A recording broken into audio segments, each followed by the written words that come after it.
持续受到热爱的是影歌双栖的南韩天王 Rain， 在去年入伍之后，前不久从新兵助理转调艺能兵，也就是台湾俗称的义工队。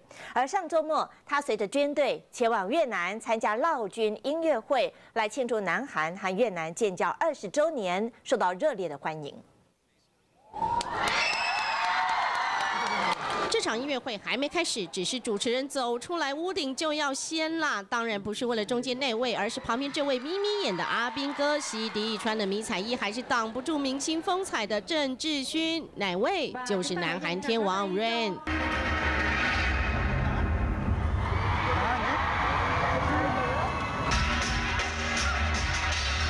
为了庆祝南韩和越南建交20周年，南韩军方开拔到河内办音乐会，才从新兵特助转艺能兵的 Rain 就这样给他巧的能参与这个从17号持续到23号的劳军参访活动。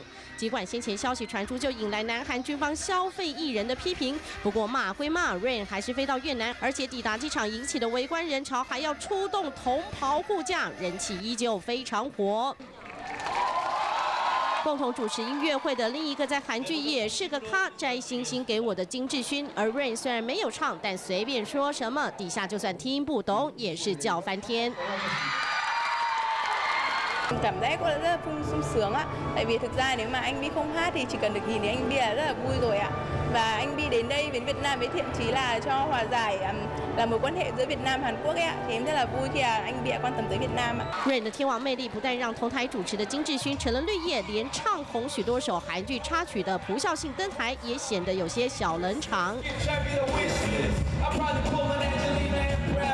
北北弄起艺能兵耐茶加嘴，只能说这位曾被《时代》杂志列为全球100大影响人物的韩星，巨星的档次可不是随便人都有的。民视新闻林一慈综合报道。